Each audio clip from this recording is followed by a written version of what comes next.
Welcome to Project Half-Light.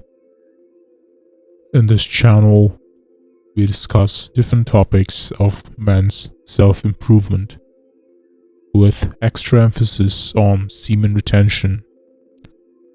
Unlike most of my other videos, I'm not going to talk about the benefits or how you should maintain your semen retention streaks, but rather something that you might consider contradictory. I've learned this lesson the hard way, and this philosophy transcends the bounds of just semen retention and can be applied to other domains as well. The philosophy is detachment or non-attachment, however you'd like to phrase it. Let's discuss detachment in general before I dive right in as to how this can be applied to semen retention. Buddha said attachment is the root of all sufferings. Of course, it applies to material stuff, but it also holds for lifestyle and habits.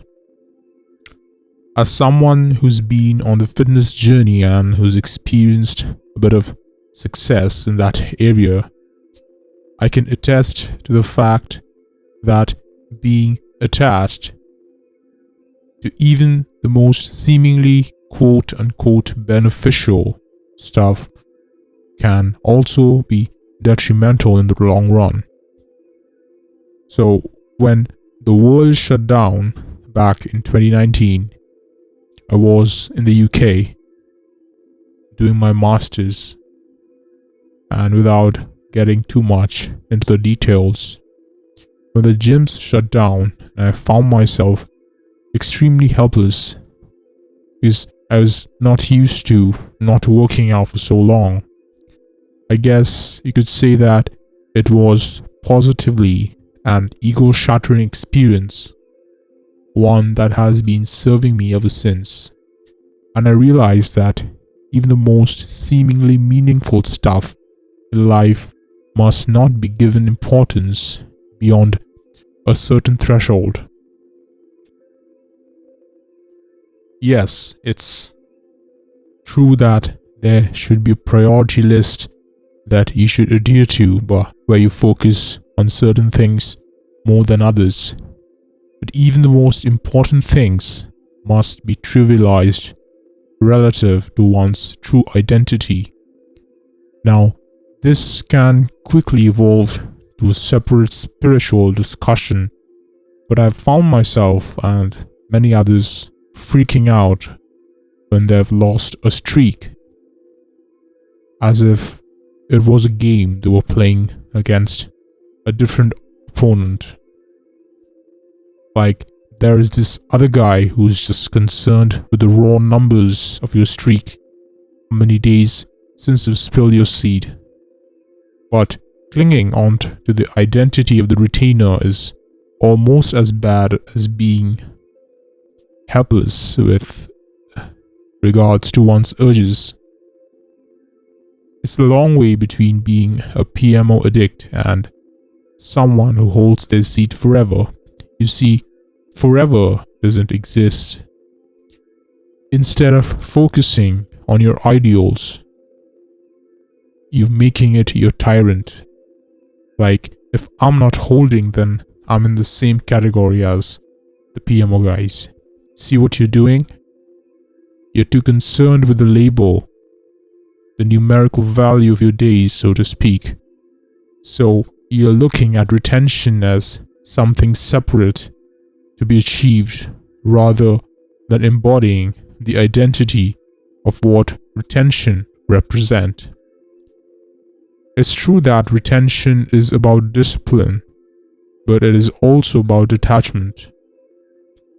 The entire domain of self-mastery is extremely nuanced, to say the least.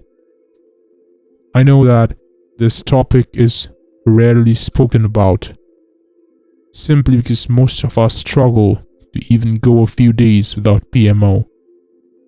I guess this advice specifically caters to some seasoned retainers who've been decently successful but then are also massively disappointed since they thought they were gonna maintain their streak forever. Well, I have a news flash for you guys. It's not supposed to be forever. Take semen retention for what it is. An antidote that neutralizes the poison of an overly sexualized modern society that shuns self-restraint as something weird. Semen retention isn't about sexually repressing yourself under orthodox doctrines, but rather finding the balance. It's about having a little bit of leash over your urges, enough to tilt the scale in favor of self-control, enough to offset our default wiring of giving into our urges whenever it strikes. I know this isn't semen retention benefits your eyesight or attraction from women kind of a video, but if I had to reduce this entire message into a sentence, it would be: don't jerk off to your own ideals of semen retention. You don't want to be seduced by this image of the eternal retainer who's a failure because he has failed after 90 days or 120 days. But learn to celebrate your victory. That's why it's important to set moderate goals and then gradually elevate the bar higher and higher.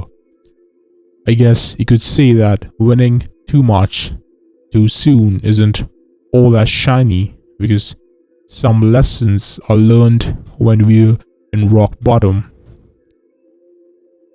Some lessons can only be taught by the journey and not the destination. The self-humbling strength of someone who can start again is different from the self-disciplinary strength of someone who can actually maintain a streak. Granted that we are aiming for the latter form of strength most of the times, but the latter can't be replaced with the former and needs to be learned separately. Call me crazy, but sometimes I hit the reset button when I get too comfortable with myself, because the first few weeks are the most difficult and I love a bit of a challenge. Now, I could have said so much more on this topic, but I thought of keeping this video short.